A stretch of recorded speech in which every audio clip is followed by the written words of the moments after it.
Buenas tardes a todos, ¿sí me escuchan? Sí, muy bien. Sí, Bueno, pues buenas tardes. Quiero agradecer a toda la comunidad que nos acompaña el día de hoy, ya sea de manera presencial o a distancia, a la presentación de avances de trabajos del proyecto PAIDI 007-2025, el papel de la política monetaria en el crecimiento y desarrollo económico de México de 1954 a 2024. Esta es la presentación de unos cuadernos que se estarán realizando sobre las posturas de política monetaria y para llevar a cabo este evento, pues también quiero agradecer a las autoridades, en este caso a la maestra Nora Goris Mayans, directora de la FES Acatlán, así como a la doctora Erika Judith Arias Guzmán, secretaria general de la FES Acatlán, y también al doctor Felipe Cruz Díaz, que es el coordinador de la Unidad de Investigación Multidisciplinaria Aplicada de aquí de nuestra facultad, y también un agradecimiento a la maestra Kenia García Cruz, coordinadora de la licenciatura en Economía, ya que también ella brindó todas las facilidades para que se pudiera llevar a cabo este evento. En esta presentación de avances nos estarán acompañando diferentes expertos que son de aquí de la facultad y algunos son de la Facultad de Economía y del instituto, ¿verdad, doctor? Sí, de la Facultad de de Economía. Facultad de Economía. Entre ellos nos acompañarán algunos de manera presencial y otros en modalidad virtual. En este caso, el doctor José Luis Clavelina Miller, el doctor Hugo Javier Contreras Sosa, el doctor Javier Galán Figueroa, que nos acompaña ahorita de manera presencial, doctor Jorge López Martínez, el maestro Horacio Catalán Alonso y el maestro Gabriel Delgado Toral, que está de manera presencial, el maestro Felipe Juncal Mendoza y el licenciado Christopher Rivero Díaz. Espero que tomen nota, cualquier cosa que les llame la atención, pues no duden en preguntar. Al finalizar el evento vamos a tener una pequeña ronda de preguntas, entonces les pido por favor que no dejen pasar esa oportunidad de preguntarle a estos expertos sobre el tema de política monetaria. Entonces, con esto vamos a dar inicio. Voy a, de manera a distancia, va a iniciar con la presentación el doctor José Luis Clavelina Miller. Voy a permitirme leer su semblanza. Él es doctor en economía por la UNAM, así como maestro y licenciado en economía por la misma universidad. Realizó una estancia de investigación doctoral en la Universidad de Kent en Canterbury. Se ha desempeñado como investigador en el Centro de Estudios de las Finanzas Públicas de la Cámara de Diputados y en el Instituto Belisario Domínguez del Senado de la República. Forma parte del Sistema Nacional de Investigadores, es profesor y coordinador de la especialización en Teoría Económica en el posgrado en Economía de la UNAM y director de investigación en el Centro de Investigación Económica y Presupuestaria AC, CIEP. Entre sus intereses se encuentra la sostenibilidad de las finanzas públicas, la equidad fiscal intergeneracional y el financiamiento para el desarrollo. Doctor, ¿está listo? Hola, ¿qué tal? Muy buenas tardes, ¿me escuchan? Listo, doctor, lo escuchamos. ok, muy bien, pues muy buenas tardes a todos. Agradezco esta oportunidad, este espacio para presentarles el avance de este trabajo que estamos haciendo en la facultad junto con Julio Rivera Martínez, que es también alumno de la facultad y que me está ayudando. Un saludo a las autoridades de la FES Acatlán, a los académicos del posgrado. Estamos haciendo este trabajo sobre autonomía del Banco Central, inflación y desarrollo del sistema financiero en México. Voy a presentar un poco sobre lo que se hace, ¿no? De forma general en el trabajo. Decimos que, bueno, la política fiscal es relevante porque altera tasas de interés, oferta de dinero e influye en los mercados financieros, en el producto agregado y en el nivel de precios, ¿no? Bueno, pues les comentaba que estábamos haciendo este trabajo sobre la autonomía del Banco Central, el crecimiento, bueno, la inflación y el desarrollo financiero en el país. Eh, y que, bueno, ¿cómo parte o de dónde parte el trabajo? El trabajo parte, bueno, de que el año pasado se cumplen 100 años de creado el Banco Central, ¿no? El Banco de México. Y quisimos revisar un poco temas que a lo mejor parece que ya están suficientemente abordados, que ya no hay más que discutir acerca de ellos, pero que queremos traer, ¿no?, a debate otra vez este tema de la autonomía, de si ha sido o no funcional para el control de la inflación y sobre otros aspectos que también son mandatos del Banco Central y que generalmente no se toman tanto en cuenta, ¿no? Sabemos que, por ejemplo, en el artículo 28 de la Constitución se establece que el Estado debe contar con un Banco Central autónomo con el objetivo principal de procurar la estabilidad del poder adquisitivo de la moneda, ¿no?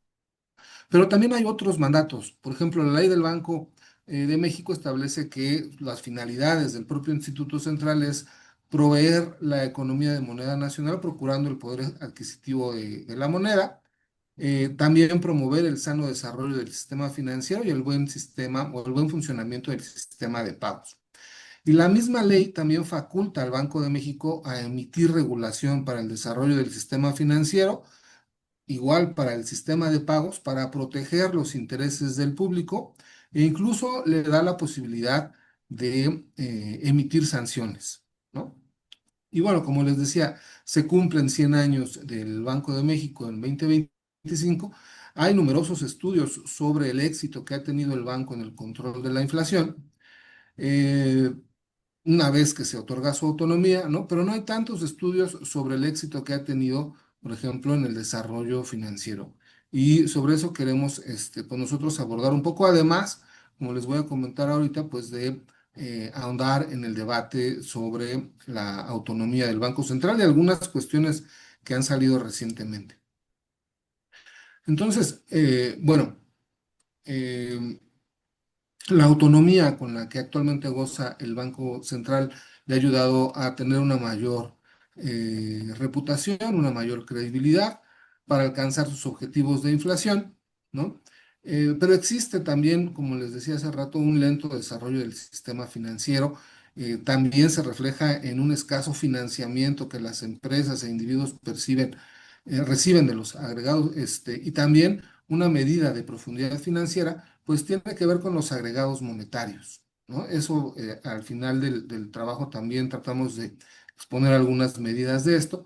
Entonces lo que hacemos en el trabajo pues es una breve reseña de la evolución del Banco Central que culmina con su autonomía y luego de la autonomía pues hablamos de la forma en que ha instrumentado su política monetaria actualmente, ¿no? Se mencionan algunos enfoques o elementos teóricos sobre la autonomía del Banco Central como solución a los problemas de inconsistencia intertemporal en la toma de decisiones de política y algunos argumentos a favor y en contra de la independencia de los bancos centrales, ¿no? Y se hace referencia también a algunos resultados obtenidos principalmente en materia de inflación y de desarrollo financiero.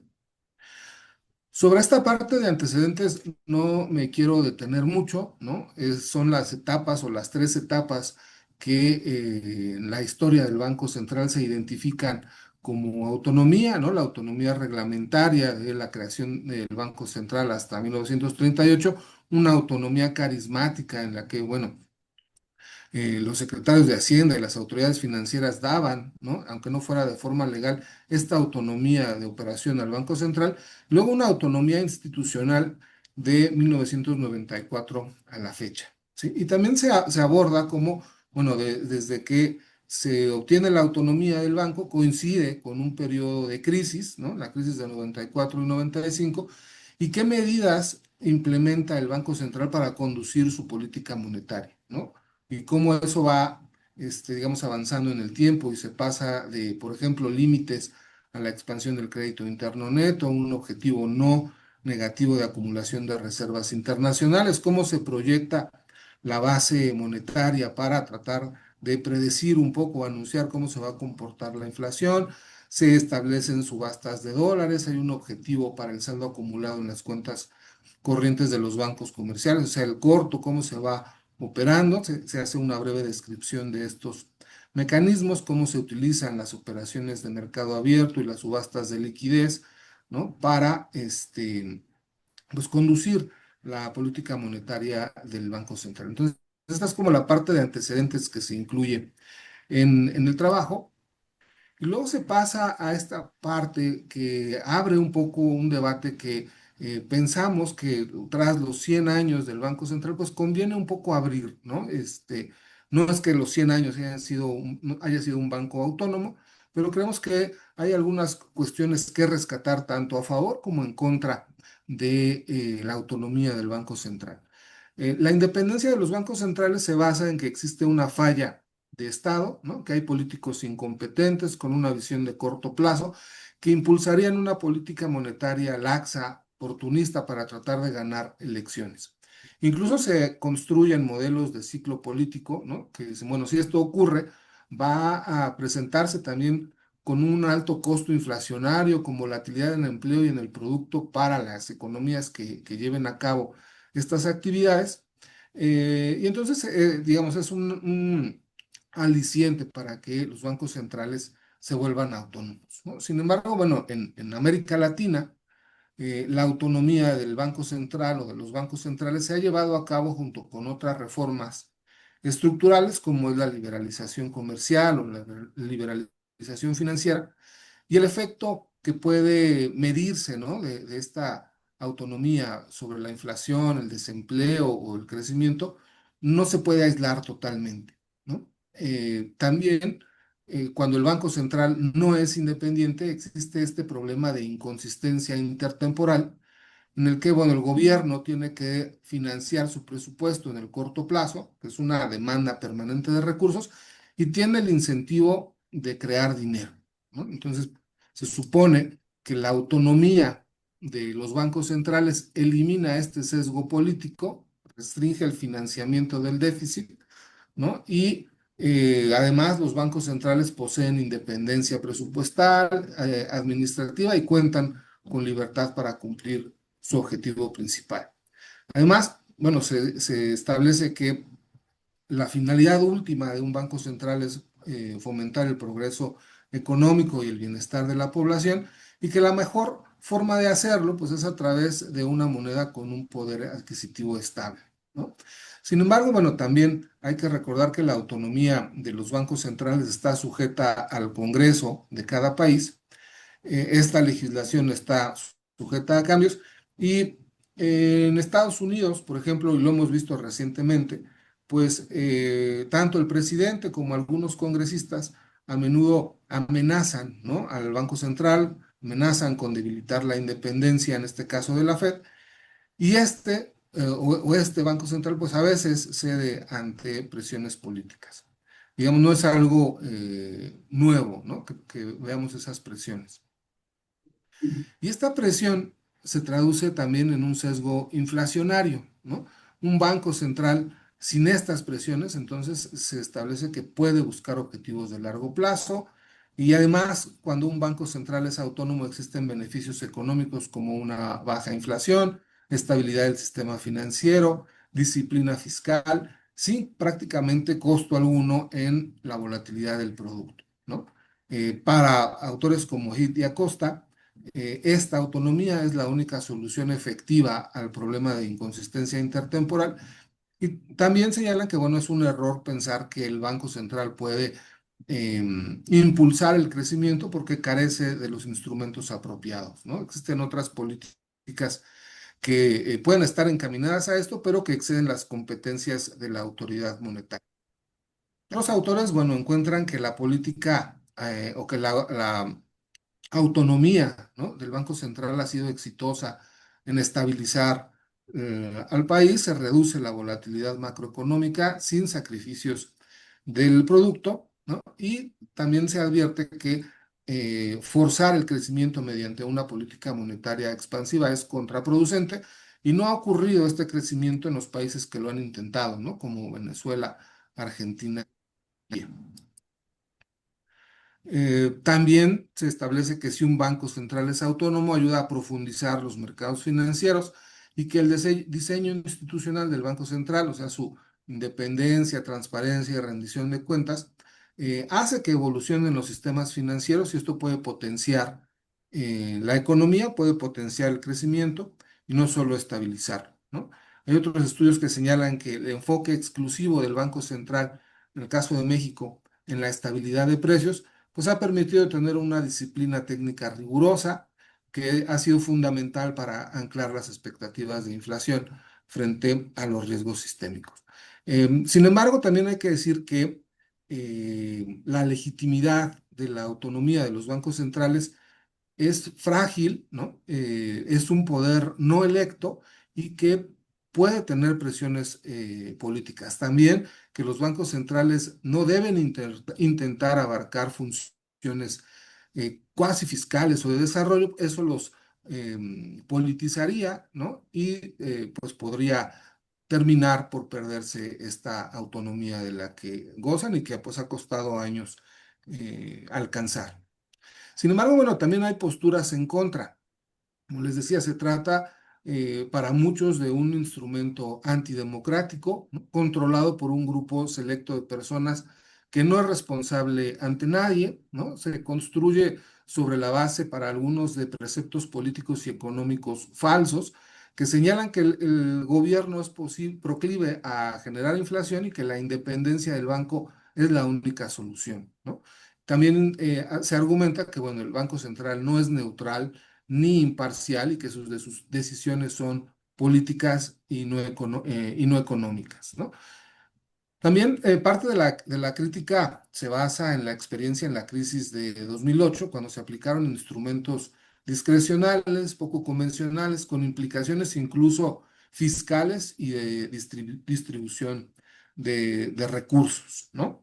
Otra crítica es que, bueno, la independencia de los bancos centrales favorece a los poseedores de capital, perjudica a los trabajadores, que se promueven tasas de interés reales positivas con un tipo de cambio apreciado que beneficia a la élite económica y que se trata pues de instituciones antidemocráticas, ¿no? Para otros estudios señalan que, bueno, la autonomía de los bancos centrales no resuelve la inconsistencia temporal, sino que la desplaza a una arena legislativa o constitucional y que se mantiene este riesgo de dominancia fiscal. Y yo diría que esto pues lo pudimos observar en 2024 en México, ¿no? Tenemos un banco central autónomo, pero aún así, digamos, no fue a través de una política monetaria expansiva, sino de una política fiscal expansiva en año electoral, ¿no? En la que bueno, aunque tenemos reglas fiscales y que debemos mantener un equilibrio presupuestario, pues no se tomó esto en cuenta. Se hizo un gasto excesivo y ahora, bueno, tenemos que hacer un ajuste, ¿no? 2025 fue un año de ajuste fiscal que vimos cómo caía la inversión pública y parece que eso se va a mantener, pues todavía un poco este año. Se supone además que, bueno, la autonomía del Banco Central, para quienes están en contra, impone austeridad, subordina el crecimiento y el empleo eh, al equilibrio presupuestal en menoscabo de la inversión productiva. Su diseño otra vez es ajeno a las instituciones democráticas. Las altas tasas de interés, ¿no? Deprimen la inversión. También se puede presentar, incluso en el caso de México, antes de que viéramos los aumentos en el salario mínimo, pues de que había contención salarial como ancla nominal y de precios, y que, bueno, en realidad los bancos centrales también rescatan, ¿no? El sector privado y soportan el precio de algunos activos, lo que tiene consecuencias en la distribución del ingreso. Por ejemplo, hay autores que revisan la crisis financiera, dicen que esta independencia absoluta se ha vuelto operativa y políticamente obsoleta, tiene efectos redistributivos y cuasi fiscales, ¿no? Con consecuencias sobre la riqueza de de los contribuyentes y la desigualdad, y que puede haber una reacción populista que podría destruir la propia autonomía de los bancos centrales, ¿no?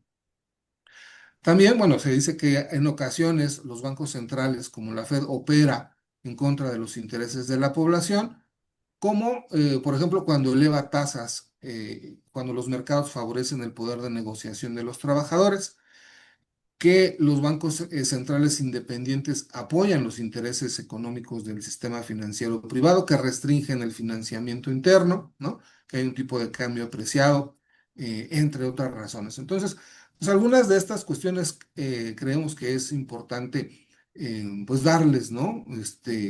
Un respiro que aunque hay cosas que parece que ya están dadas, que hay que dar por sentado, como la autonomía de los bancos centrales, que pues debemos discutir sobre cuáles son algunas de las posturas a favor y en contra, ¿no? de los bancos centrales independientes. Bueno, hay varios estudios, como les decía al inicio, que hablan sobre el efecto de la autonomía en el control de la inflación, ¿no? La autonomía, por ejemplo, para algunos ha permitido reconstituir la reserva internacional, afianzar la flotación cambiaria, adoptar el esquema de objetivos de inflación, afinar normas relativas a la operación de las instituciones financieras, consolidar el sistema de pagos, ¿no? Y hay, vamos a decir, una clara tendencia, si nosotros vemos, por ejemplo, esta gráfica con una inflación anual del 65 a la actualidad, bueno, podemos ver que desde el 94 este pico corresponde a la crisis de 95, pero a partir de ahí hay un control, pues más, vamos a decir, estricto, ¿no? No se ve una inflación tan elevada como la que veíamos en periodos anteriores. Y pues se supone que esta autonomía ha permitido reducir la inflación desde 94 y esto se ha traducido en menores tasas de interés. Y ahorita vamos a hablar sobre esta parte de desarrollo financiero, ¿no? También se supone que ha habido una menor volatilidad, mejora en las perspectivas crediticias, mayor disponibilidad de crédito para consumo, vivienda e inversión, y eso también ahorita vamos a revisar algunos datos.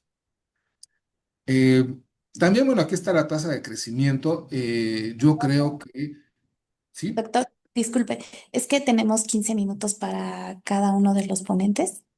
¿Ya me No sé si pasé? quiera concluir y para poder Sí. dar cuenta. Concluyo entonces rápido. Aquí hay algunos datos sobre crecimiento. Como les decía, el Banco Central no tiene instrumentos, ¿no? para afectar directamente el crecimiento. Hay otras variables que se pueden utilizar. Sea, parece que queda algo pendiente dentro de los objetivos del Banco Central. Bueno, pues está el desarrollo financiero. ¿Y cuál ha sido una de las medidas en materia de desarrollo financiero? Una medida de profundidad puede ser el agregado monetario M4 menos M1 sobre el PIB. Y vemos cómo, bueno, durante los últimos años se ha estabilizado en torno más o menos al 30-35% del PIB, ¿no? Este, este, este crecimiento pues es principalmente derivado de la llegada de capital externo después de la crisis financiera de Estados Unidos. También la Comisión Bancaria de Valores presenta algunos datos de ahorro financiero. Se requiere revisar también si estos datos tienen un impacto en la inversión total y esta última en el crecimiento, ¿no? Y también hay rezago de algunas variables mexicanas, ¿no? En lo que se refiere al desarrollo financiero, como el crédito al sector privado. Esta parte de triángulo de abajo corresponde a México, ¿no? Entonces estamos rezagados también en esa parte. Nuestro sistema financiero no nos ayuda a financiar la inversión. Nuestro crédito principalmente es de proveedores. Lo utilizamos para pues capital de trabajo. Las empresas que logran obtener crédito de la banca es para capital de trabajo, para reestructurar pasivos, pero no tanto para inversión. Entonces, bueno, para concluir, simplemente digo que bueno, la autonomía ocurre al mismo tiempo que otras reformas y que una crisis. Eso implica retos importantes en la conducción de la política monetaria. El Banco Central ha sido relativamente exitoso o para algunos bastante exitoso en el control de la inflación, pero quedan pendientes otras cosas como una política monetaria más flexible, una política cambiaria, perdón, más flexible, promover el desarrollo financiero, la competencia bancaria, menores costos y un mayor acceso para los usuarios de los servicios financieros. El Banco Central ha ganado reputación y credibilidad, pero también persisten algunos pendientes en materia de transparencia y rendición de cuentas, además de una mayor coordinación con otros órganos reguladores y actores del sistema financiero, como la Secretaría de Hacienda, la Comisión Bancaria y de Valores, la de Seguros y Fianzas, la CONSAR, la Banca de Desarrollo, entre otros, para desarrollar el sistema financiero y hacerlo funcional al financiamiento de las actividades productivas. Y bueno, les agradezco mucho su atención y perdón porque me pasé algunos minutos. Gracias. Al contrario, doctor, le agradezco mucho su participación, el hecho de que usted nos haya mencionado los pros y los contras de la política monetaria y el hecho de que se haga esta autonomía, pues sí, incluso ha generado grandes controversias y se sigue trabajando en ello. Muchas gracias, doctor. Le agradezco su participación. A continuación, hago la presentación de dos profesores que estarán hablando en conjunto de dos temáticas. Hago lectura a las semblanzas de cada uno de ellos. Uno es el doctor Hugo Javier Contreras Sosa y él es doctor en Ciencias Sociales por la Universidad Autónoma Metropolitana. Es profesor de Economía Monetaria, de Macroeconomía y del curso sobre crisis financieras y prestamistas de última instancia en el posgrado de Economía de la UNAM. Ha publicado artículos teóricos sobre el tema de la dicotomía clásica y la política monetaria moderna con atención a la economía nuevo-keynesiana. Cumplió con coautoría con César Vargas T. el libro México, Políticas Públicas e Instituciones por parte de la Universidad Autónoma Metropolitana en el 2022 y actualmente es profesor responsable de proyectos PAPIT y tiene publicaciones en revistas arbitradas. También aprovecho para dar lectura a la semblanza del doctor Javier Galán Figueroa, que él es doctor en Ciencias Económicas por el Instituto Politécnico Nacional, maestro y licenciado en Economía por la Universidad Nacional Autónoma de México, es profesor, investigador, coordinador de la especialización en Economía Monetaria y Financiera del posgrado de la Facultad de Economía de la UNAM. De igual manera, es profesor a nivel licenciatura, maestría y doctorado en Economía de la UNAM. En el Centro de Educación Continua de la FES Acatlán también es profesor y fundador del diplomado Introducción a la Ciencia de Datos, herramientas para el aprendizaje automatizado en las ciencias sociales y humanidades. Ha dirigido diversas tesis a nivel licenciatura, maestría, doctorado y de especialización. También es miembro del Sistema Nacional de Investigaciones Niveles 1 del CECITIV y es autor y coautor de diversos artículos publicados en diversas revistas indexadas y arbitradas nacionales e internacionales. Asimismo, ha sido autor y coautor en la publicación de diversos capítulos del libro. Sus líneas de investigación se enfocan en la econometría aplicada en los campos de la economía internacional, monetaria, financiera y fiscal. Entonces, les doy la cordial bienvenida. Muchas gracias por su participación. Bueno, buenas tardes. Antes que nada, agradezco su presencia en este evento que organizó el doctor Jorge López Martínez en el proyecto PAIDI de la FES Acatlán. A mí me toca hablar sobre, bueno, dado que tenemos 15 minutos, vamos a dividirnos en la exposición con el doctor Hugo Contreras y con el maestro Viento Palomares. Vamos a rápidamente, no sé si quieren pasar la siguiente lámina de corrido. Bueno, ¿de qué vamos a hablar en este momento? Vamos a hablar sobre reglas de discrecionalidad en los modelos nuevos keynesianos. Anteriormente, el doctor José Luis nos hablaba de la autonomía del Banco Central, pro y contras. Ahora vamos a hablar sobre pues, cómo se puede diseñar una estrategia de política monetaria y cómo se puede conducirla. Para esto, vamos a partir de lo que son los objetivos de política económica. Cuando uno se diseña una estrategia de política económica, tiene que definir antes que nada cuál va a ser la variable que podemos utilizarla como función objetivo.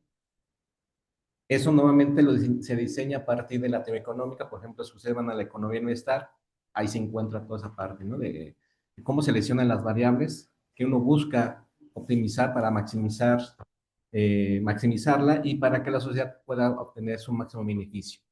En ese sentido, cuando la sociedad ya tiene determinada qué es lo que quiere, por ejemplo, puede ser distribución del ingreso, una tasa baja de desempleo o una inflación baja y estable, ¿no? Entonces ahí puede ser diferentes objetivos, el cual la sociedad está de acuerdo o está en buscar que en este caso los policy makers, en este caso la autoridad monetaria, busque optimizarla, ¿no? Y para que de esta forma la sociedad pueda disfrutar cierto beneficio. Bueno, en ese sentido, una vez que ya tiene esto, ese objetivo, esa función, tiene que buscar como vehículo los instrumentos. Los instrumentos permiten alcanzar ese objetivo. Si es ese caso la inflación, entonces tiene que buscar cuáles van a ser los objetivos. Entonces aquí vemos que a largo plazo se plantean lo que son las metas, en el corto plazo los objetivos de política. En ese sentido, en el primer punto donde vamos a abordar sería la perspectiva de Diana Prescott, ahí lo recordan, por ahí fue el premio Nobel. Prescott también por la parte de los ciclos económicos.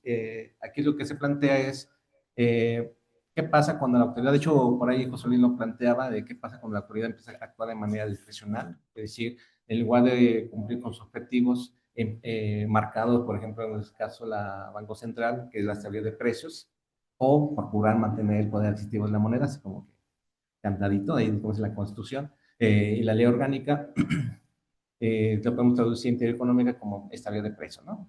Entonces, si ese es el objetivo, entonces, ¿cómo lo vamos a alcanzar? Si es el objetivo de largo plazo, o si lo vemos muy estricto, sería la meta de largo plazo, ¿no? Entonces, una vez dicho esto, ¿qué es preferible? ¿Una regla o la discrecionalidad? Una regla sería el mecanismo, el vehículo que va a permitir alcanzar este objetivo con el menor costo social. De hecho, cuando les doy clase a Econometría 1, aquí en Acatlán, o Introducción a la Econometría en la facultad, planteamos que un modelo econométrico persigue precisamente cómo reducir ese costo social.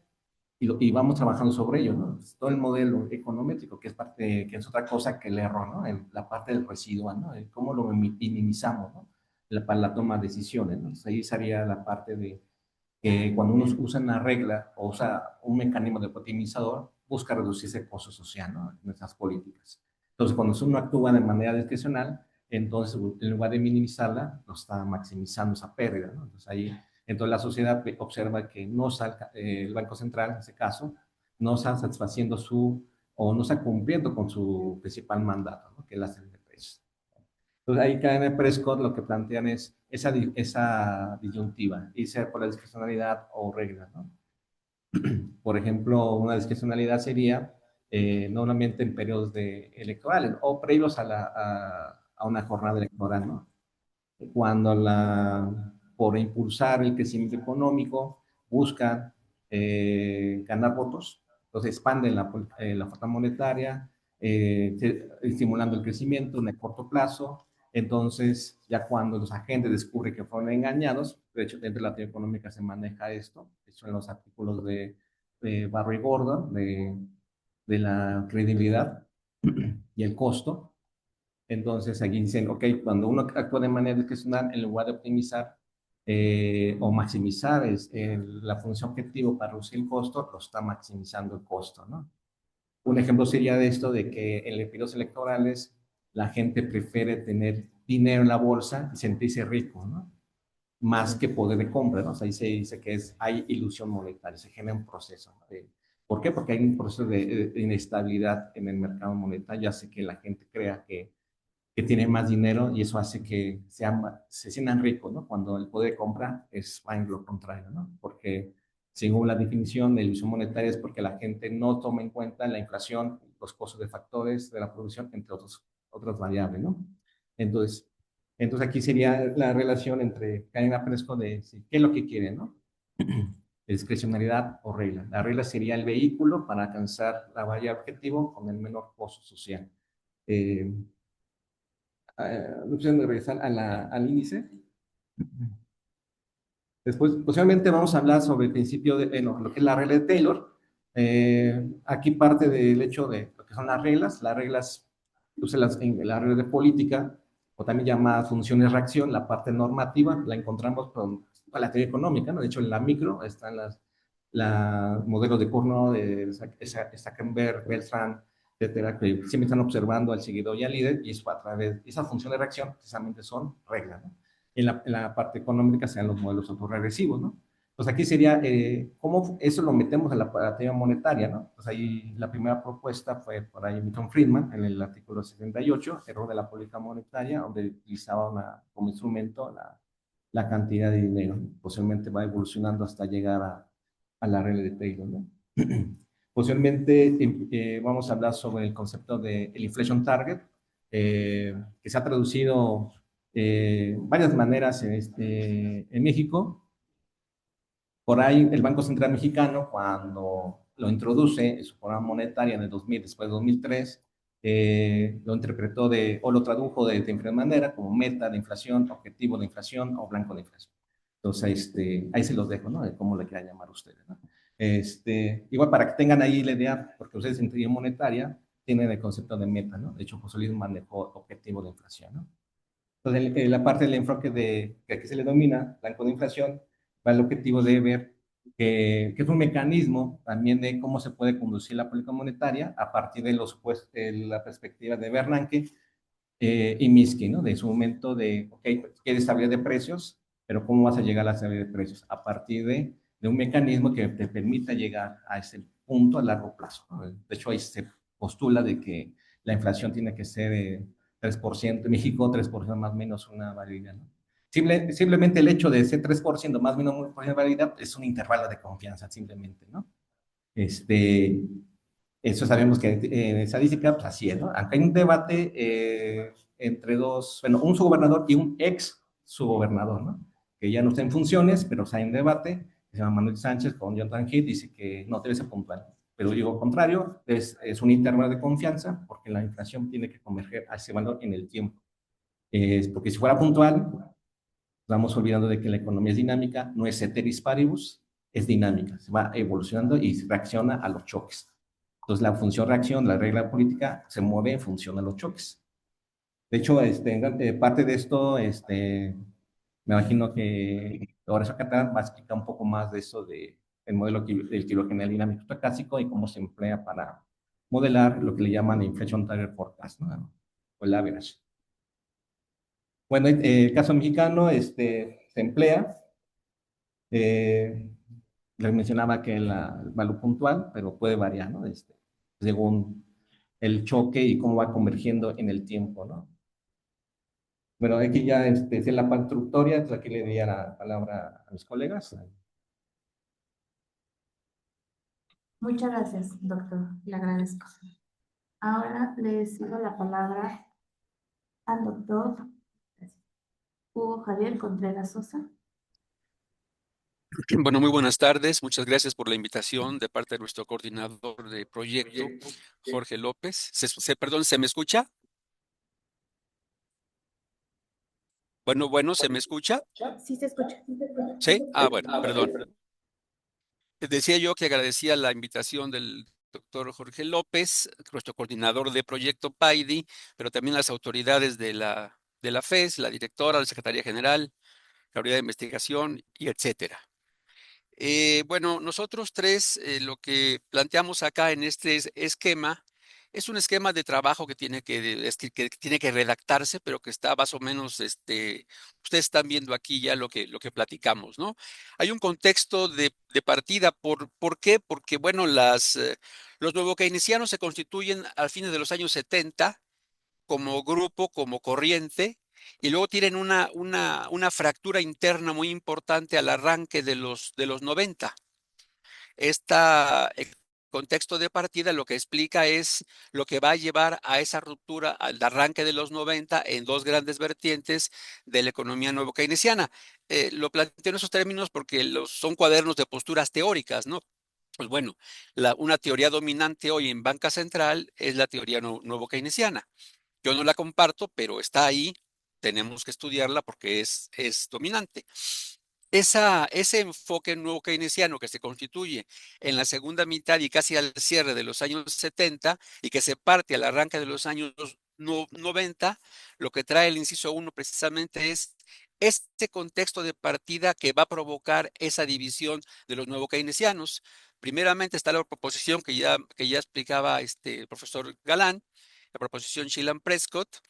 Luego está, si me permiten avanzarle las láminas, un problema adicional también que se presentó, que fue el problema de que, un poquito más, ya lo preguntó el profesor Galán, hasta ahí, que hubo un problema porque la velocidad del dinero, si ustedes ven una línea azul vertical del lado izquierdo, hay una línea punteada que marca que va casi recta, el color verde, velocidad del dinero, y luego de esa línea, del lado B, del lado de la derecha, la velocidad del dinero se vuelve muy inestable a nivel de Estados Unidos, que es el centro de la economía internacional, y eso se puede ver abajo con la pequeña ecuación de intercambio que está allí, en la cual en el periodo A la velocidad es aproximadamente igual a cero en términos de su tasa de cambio, y en el periodo B la velocidad comienza a ser inestable. Esta velocidad inestable del dinero provoca una serie de reacciones. Adelante, por favor, por la siguiente lámina. Y entonces por eso se dice aquí que con el color verde, al ser de los 70 se genera la proposición Shillan-Prescott, en los 80 se presenta este problema de velocidad inestable del dinero, debilitando la regla original de Friedman y originando nuevas reglas monetaristas. Pero esto mismo, al inicio de los 90, entonces se genera una polémica entre nuevo keynesianos sobre la operación y pertinencia de las reglas de política monetaria. Por un lado, la corriente que va a terminar encabezando Bernanke y Mishkin, y por otro lado, la corriente de John Taylor y otros, que después se fragmentaría un poquito más. Y esta polémica se mantiene viva hasta quizás hasta nuestros días probablemente. Sobre todo fue muy intensa cuando la crisis de 2008. Adelante, por favor. Una vertiente que fue Taylor tomó la idea de que había, dada ese problema de la velocidad inestable, entonces había dos alternativas para estabilizar la economía. El blanqueo del crecimiento monetario se debilitó y pasó a ser más importante el blanqueo del PIB nominal. Este blanqueo del PIB nominal que se puso en boga en aquellos años, que ahora ha regresado abiertamente a la Fed. En aquellos años fue muy criticado y plantea entonces el problema de las reglas y debe prevenir efectos de sobrereacción. ¿Por qué y cómo, no? Entonces si se tomaba la alternativa B, que era del blanqueo del PIB nominal, ustedes pueden verlo en el gráfico, las dos opciones, la demanda agregada y la oferta agregadas con blanco monetario y con blanco de PIB nominal. Entonces, ¿qué debía ser la regla? Bueno, tenemos también el PIB nominal observado en línea con el PIB nominal que operaría como blanco. Y específicamente, al siguiente, ¿qué tenía que ser la regla? En la siguiente, por favor. La regla tenía que, si había un choque de velocidad, como era el caso que se estaba viviendo allí, hacia la baja, responder a un incremento con los incrementos de la cantidad de dinero y viceversa, para estabilizar el PIB. Si el choque era inflacionario, entonces tenía que responderse con una baja en el PIB real para contener la inflación, dado que eran los dos componentes que forman el PIB nominal que está atrás de la ecuación de intercambio de la teoría de la cantidad de dinero. Adelante, por favor. Esos precedentes llevaron a Taylor en esos debates a la regla que ustedes están viendo aquí. En el gráfico de arriba lo que se puede ver es la tasa de interés observada y la tasa generada por la propia regla de Taylor en ese periodo de unos cuantos años. En la parte de arriba está la regla original que presentó Taylor. Abajo está la regla sin parametrizar. En la parte de arriba ya está parametrizada casi completamente. Bueno, no casi, está completamente parametrizada, ¿no? Entonces, digamos que la parte inferior es una presentación como se hace ahora en nuestro lenguaje nuevo, pero que se origina en esa regla original de Taylor con alfa y beta mayores que cero. Abajo están puestas las variables y un poco es predecible la reacción de la autoridad con la tasa de fondos federales ante variaciones de la inflación observada respecto de su blanco y del producto observado respecto de su nivel de equilibrio o natural. Adelante, por favor. Esta regla permite derivar algebraicamente, aquí no está esa derivación, el principio de Taylor, que consiste en que la respuesta de la tasa de interés del Banco Central a variaciones alcistas de la inflación deberá ser más que proporcional, o en otras palabras, deberá cumplir la siguiente condición. Sí, sí es la representación algebraica del principio de Taylor. Si delta I es igual a K, o sea, la inflación se incrementa por un valor K, entonces la tasa de política se tiene que incrementar por encima de K, donde K es igual, perdón, es mayor que cero. Ese básicamente es el principio de Taylor, dicho rápidamente de manera algebraica. Abajo está la representación ya no algebraica, sino la representación puntual del principio de Taylor. Los puntos que están en la S representan el cumplimiento del principio, los puntos de la N representan el incumplimiento, entonces todo lo que esté por arriba es cumplimiento y por abajo es incumplimiento. Adelante, por favor. Luego viene la representación funcional al principio de Taylor, utilizando el caso del Banco de México, todos los fracasos innumerables del Banco de México durante este periodo de 20 años, donde no siguió el principio de Taylor, no mostró ninguna aversión a la inflación. Esos son los 3 periodos en los cuales en estos 20 años la inflación subió. Ahí está la reacción del banco, está por debajo de 45 grados. Son 3 fracasos. En los 3 casos en los cuales subió la inflación, en los 3 la reacción del Banco de México fue un fracaso. ¿Sí? Adelante, por favor. Luego viene el enfoque de blancos. Aquí están los primeros intentos, sobre todo sustentados en Lederman y en Svensson. Ahí están los países que lo iniciaron y a la derecha están los años en los cuales lo hicieron. Está explicado cómo se caracterizan estos regímenes o después de qué problemas fueron generándose y fueron originándose. Adelante, por favor. Y viene lo que cierra, con lo que cierran Svensson y Lederman, ¿no? Sobre los regímenes, sus características y el blanco explícito y las funciones que tiene este blanco explícito. Adelante, por favor. Luego la versión posterior a la de Svensson-Lederman, que es la de Bernanke-Mishkin. Esto que ven ustedes aquí son sus características ya rebobinadas, digamos, por Bernanke-Mishkin, y la división clara, porque en aquellos años que puse de los 90, del choque entre ellos se negaron a usar una regla, Bernanke-Mishkin frente a Taylor en aquellos debates viejos, y aquí ya está la versión que ellos están presentando, claramente diciendo que su enfoque es un enfoque discrecional, ¿no? Y que aquí están sus principales, lo que ellos ven como sus principales ventajas. Y finalmente, adelante, por favor. En los años 90, diferentes países industrializados adoptaron esta forma. Después, en el 2000, todavía más y más países. Hoy es una experiencia, digamos, fundamental a nivel internacional, porque ya la mayoría de los bancos centrales de todo el mundo lo han adoptado. Y ahí están las ventajas que ahora Bernanke y Mishkin también listan para lo mismo que hacía Svensson años atrás, cuando comienza la primera articulación teórica del enfoque. El enfoque no nace con teoría, nace de la propia práctica. Adelante, por favor. Por último, el Banco de México en 2001 elige esta estrategia de enfoque de blancos de inflación o también régimen monetario acotado, que es diferente a un blanco, ¿no? Y entonces ahí estoy poniendo acá sus 3 componentes básicos, la herramienta de política y el objetivo último. 3 componentes, ¿cuáles son? El blanco de inflación es continuo.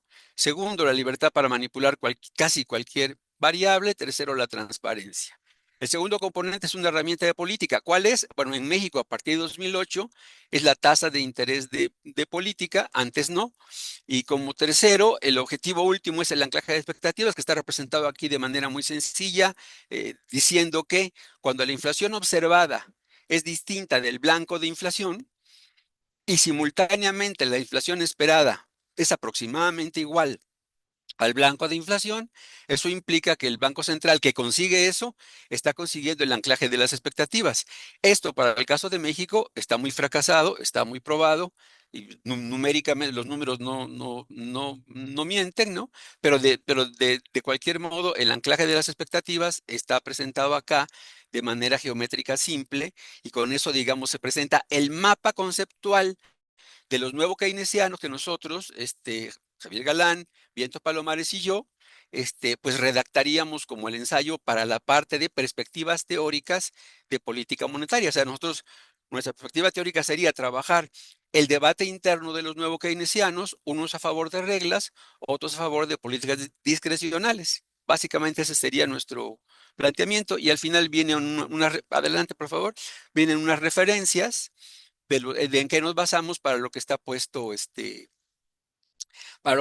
ahí, ya sea para México o para a nivel de teoría en general, ¿no? Ese sería, digamos, lo que nosotros estamos planteando como nuestro esquema de trabajo y lo que en caso de que pues sea percibido como conveniente, lo que presentaríamos para esos cuadernillos de posturas teóricas. Sería todo. Gracias. Le agradezco la participación del doctor Hugo Javier Contreras Sosa y del doctor Figueroa. A continuación, cederle la palabra al maestro Horacio Catalán Alonso. Me permito leer su semblanza curricular. Él es profesor titular de la Facultad de la UNAM, especialista en econometría aplicada y política monetaria. Su trabajo se centra en modelos de series de tiempo, modelos VAR y SVAR, mecanismos de transmisión y dinámica macroeconómica. Ha colaborado con los bancos centrales de República Dominicana, impartiendo capacitación técnica en pronóstico, inflación y modelos estructurales. También participó en el proyecto PAPIT, UNAM, sobre metas de inflación y ajustes ante choques externos. Sus publicaciones documentan evidencia empírica sobre el tipo de cambio, inflación, canales de transmisión y crecimiento, con aportes metodológicos y aplicaciones para México y América Latina. Ha sido árbitro de revistas indexadas y evaluador de manuscritos y concursos como el Premio Citibanamex de Economía, y su experiencia implica docencia, investigación aplicada en el tema de diseño y evaluación de la política monetaria. Le cedo la palabra al doctor Alonso. Adelante, doctor. Maestra. ¿Se escucha? Bueno, sí. ¿Se escucha? Sí, muchas gracias. Sí, hola, buenas tardes. Pues también me uno al agradecimiento al doctor Jorge López por la invitación a participar en este proyecto. En este caso vamos a presentar, digamos, una especie de cronología de los métodos cuantitativos que utilizan los bancos centrales para realizar sus diseños de política monetaria. No sé si pueden pasar a la siguiente lámina, por favor. La estructura de la presentación es la siguiente. Vamos a plantear cuál es el objetivo del documento. Vamos a hacer una representación general de lo que sería la política monetaria y en especial lo que sería el mecanismo de transmisión de la política monetaria, de pasar de los instrumentos a los resultados y cómo este paso entre los instrumentos y los resultados, digamos como herramienta importante para la planeación de los bancos centrales, es precisamente los modelos econométricos y vamos a hacer una revisión de las principales técnicas utilizadas por los bancos centrales. Y finalmente vamos a dar algunas ideas generales. Por favor, la siguiente. Bien, en realidad, digamos, el objetivo del documento es precisamente presentar o desarrollar una cronología de cómo se han ido modificando las herramientas técnicas y metodológicas que utilizan los bancos centrales para planear o para verificar cómo sus acciones tienen repercusión sobre la economía. ¿Sí? Siguiente, por favor.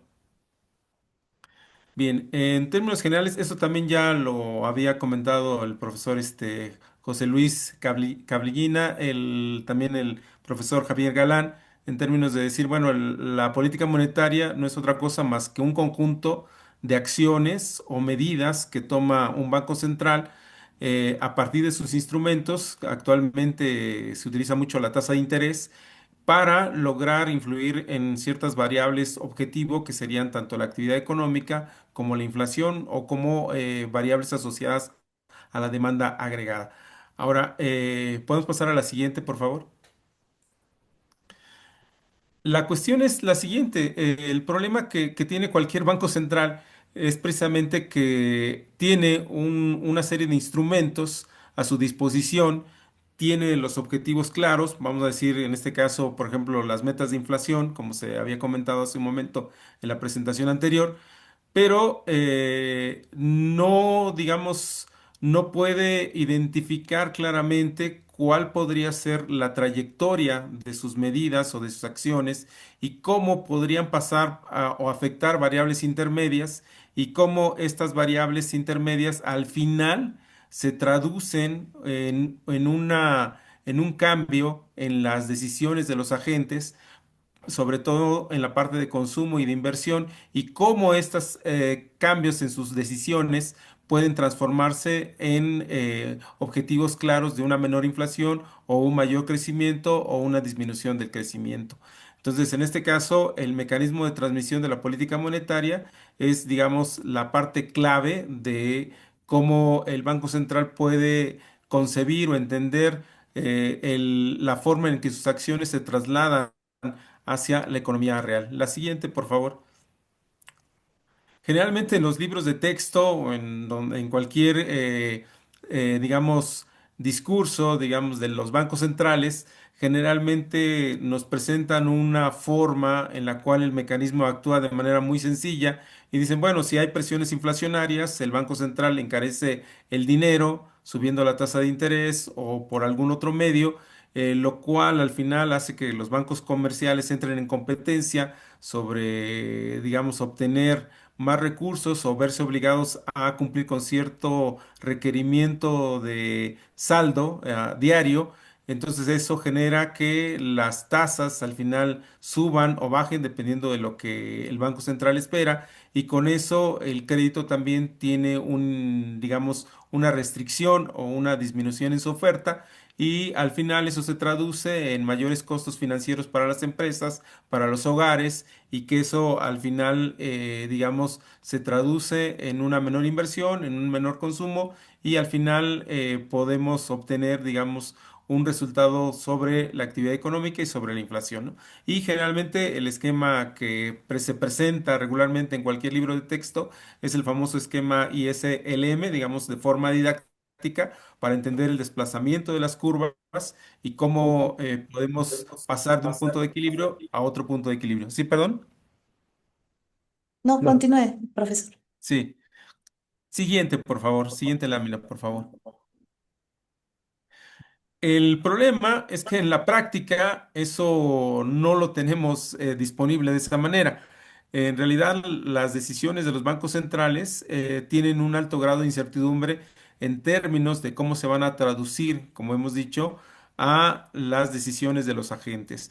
Y algunos autores lo han identificado este mecanismo de transmisión entre los instrumentos y los resultados como una especie de caja negra, así como en los aviones, es decir, no sabemos qué pasa adentro, entonces no sabemos qué, digamos, qué interactúan o cómo interactúan las variables.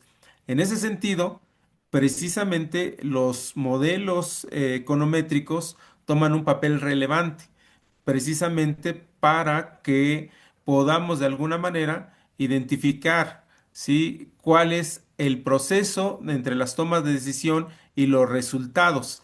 Claro, aquí también interviene que el Banco Central debe tener, como se ha comentado en otras presentaciones, y supongo que que es uno de los objetivos de los cuadernillos, el Banco Central tiene en la mente un esquema de cómo funciona la economía y cuál es su posición teórica respecto a cuáles son las acciones que debe de implementar para lograr sus objetivos.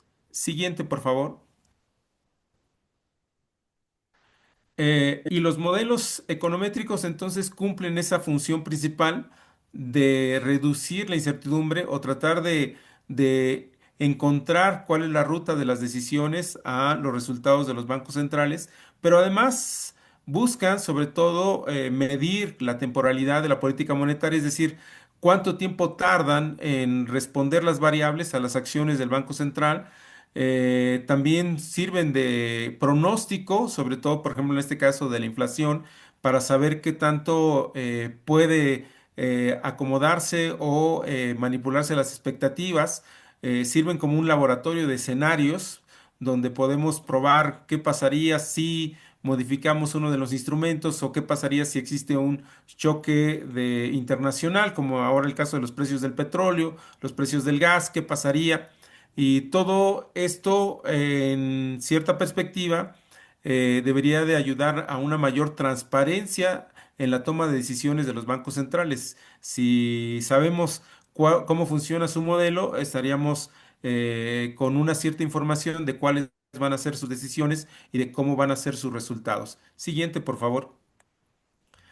Ahora, históricamente, los bancos centrales han usado o han modificado los instrumentos o los modelos que han implementado. En una primera fase, sobre todo ya de manera histórica, como les decía, un poco una revisión cronológica, en una primera instancia, los bancos centrales utilizaban mucho los modelos que se conocen de gran escala o modelos de ecuaciones simultáneas, donde cada una de las variables interactuaba con otras variables y se resolvían de manera simultánea. Aquí solamente tenemos un ejemplo, digamos, lo redujimos a solamente tres ecuaciones con tres variables para que podamos visualizar cómo en este caso la tasa de interés depende tanto de la inflación en la última ecuación, de la inflación y de la brecha del producto, y cómo estas variables interactúan en el mismo sistema. La idea básicamente de estos modelos era representar el conjunto de la economía con un gran número de ecuaciones. Sin embargo, se enfrentaban a distintos problemas técnicos y de solución. ¿Podemos pasar a la siguiente lámina, por favor? Aquí tenemos la representación matemática a través de este modelo que ponemos como ejemplo, en el cual tenemos del lado izquierdo la relación simultánea entre las variables y del lado derecho tendríamos lo que serían nuestras variables que conocemos como exógenas. Ahora, la solución, como está representada ahí en lo que se conoce como la forma reducida, implicaba encontrar cierta solución para el modelo. En muchos casos, los modelos no tenían una solución fácil y muchas veces los investigadores el personal técnico del banco pues modificaba algunos valores de acuerdo a lo que ellos suponían para obtener soluciones. Entonces, en este caso, estos modelos se enfrentaron distintos problemas. ¿Podemos pasar a la siguiente lámina, por favor? Y se empezaron a dejar de utilizar, sobre todo en la década de los 70, por no poder evaluar distintos choques, pero básicamente lo que se argumenta sobre este tipo de modelos es que la clasificación entre variables exógenas y endógenas o cuáles son las que queremos determinar, pues es arbitraria. También se pueden, digamos, eh, incluir algunas otras restricciones en los parámetros, pero eso también dificulta, digamos, en términos de justificar teóricamente por qué imponemos ciertos valores a los parámetros o por qué ponemos cierta variable en cierta ecuación. Queda muy distorsionado, muy abierto. Y generalmente no encontramos o no se encontraban soluciones para este tipo de modelos. Y una de las principales observaciones que hacía es lo que se conoce como la famosa crítica de Lucas, donde en todos los modelos siempre están sujetos a que los coeficientes o los parámetros cambian cuando cambia el régimen de política económica. Es decir, que si pasamos de un esquema de ancla nominal de agregados monetarios a un esquema de metas de inflación, pues los parámetros ya no funcionan y como bien decía el doctor Hugo Contreras, pues la forma en la que cambió la velocidad del dinero, bueno, era una de estas críticas, ¿no? Que no podían recoger los modelos. Siguiente, por favor. Una de las alternativas 2 minutos. que se propusieron y que se utilizan ampliamente en los bancos centrales es utilizar lo que se conoce como los modelos de vectores autorregresivos, que son modelos de ecuaciones ya no simultáneas, sino cada variable depende de los valores pasados de las otras variables y trata de aproximar la dinámica en el comportamiento de las variables. Siguiente, por favor. Tiene varias ventajas este modelo porque este tipo de modelos no tiene una teoría económica como tal. Por lo tanto, lo que se busca es un conjunto de variables que tengan alguna tipo de relación de manera intuitiva y a partir de ahí, pues empezar a estimar el modelo. Sí, siguiente, por favor. Aquí lo importante es encontrar o identificar lo que serían los posibles choques, que son lo que permite evaluar a la política monetaria o identificar el mecanismo de transmisión. Siguiente, por favor. Aquí tenemos un ejemplo de cómo estos modelos representan los impactos de la política monetaria o las medidas de política monetaria sobre las variables. Aquí en este caso tenemos la respuesta de la brecha del producto, tenemos la respuesta de la inflación a la tasa de interés y de esta manera podemos medir la temporalidad de este tipo de decisiones. Siguiente, por favor. Estos modelos también sufrieron muchas críticas o tienen muchas críticas. Una de las primeras es precisamente que estos choques no se pueden identificar de manera correcta. La parte que les decía de la teoría es una debilidad muy importante. ¿sí? Y muchas veces se pueden incluir un número grande de parámetros que generalmente no tienen significancia. Siguiente, por favor. Eh, y de ahí, pues surgen otro tipo de modelos que se conocen precisamente como los modelos VAR estructural o SVAR, ¿sí? Siguiente, por favor. Siguiente, por favor.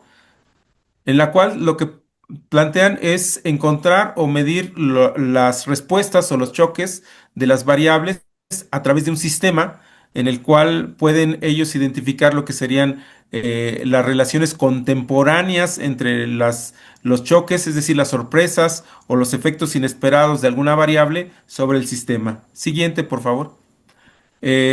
Aquí tenemos también un ejemplo de cómo se podría especificar este tipo de modelos con tres variables igual y se pueden a través de este sistema identificar variables, por ejemplo, como la curva de Phillips o una regla tipo Taylor, en donde podemos medir cuáles serían los choques o las respuestas de las variables del sistema ante las decisiones de la política monetaria. Siguiente, por favor.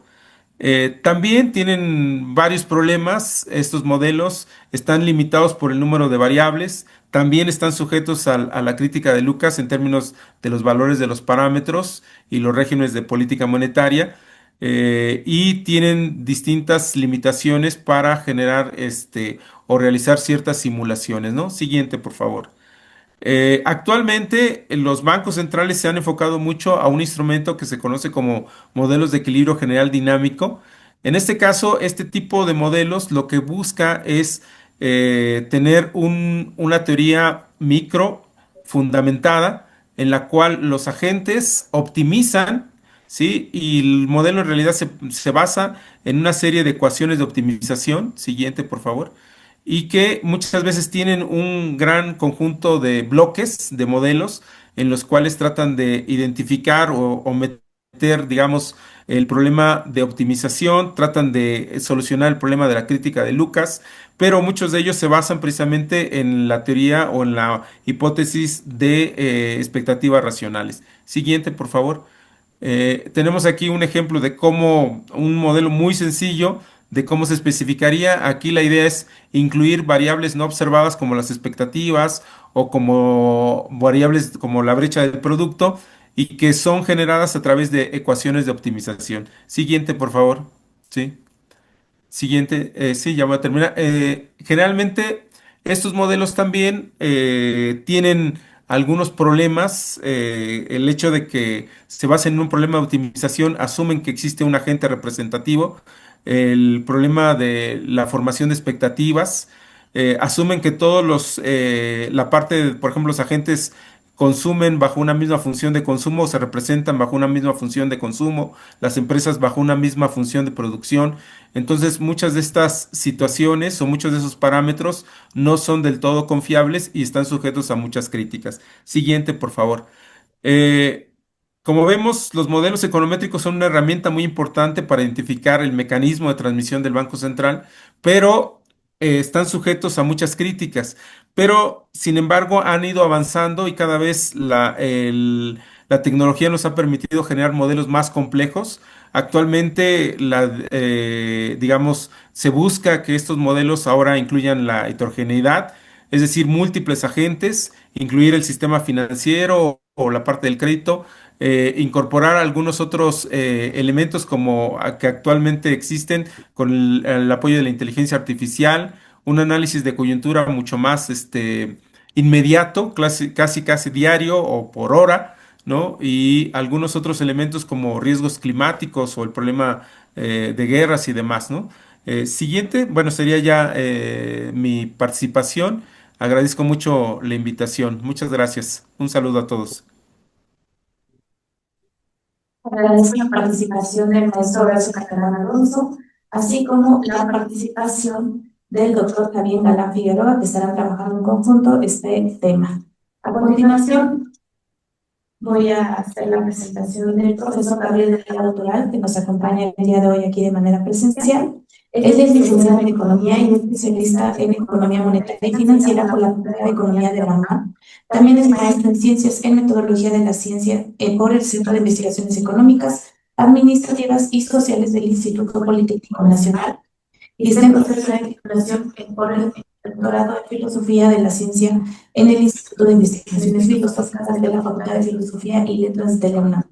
Actualmente imparte diferentes materias en el área de teorías aplicadas y economía internacional de la División de Estudios Profesionales y en el seminario en Economía Internacional en el Centro de Educación Continua y Vinculación en la Facultad de Economía de la UNAM. Allí también es tutor en la licenciatura en Economía y en la especialización en Economía Monetaria y Financiera.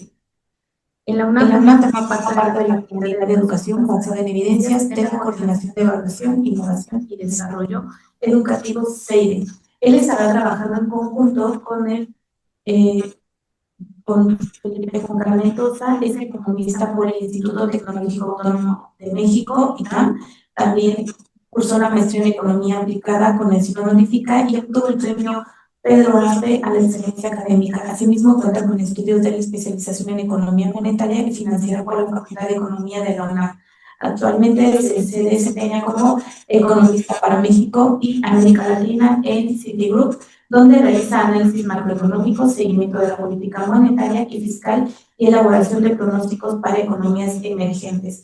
Los dos estarán trabajando en conjunto en un proyecto, sin embargo, en esta ocasión, quien solamente se le da la palabra será al profesor Gabriel Delgado Toral. Bienvenido. Gracias, muchas gracias por la presentación.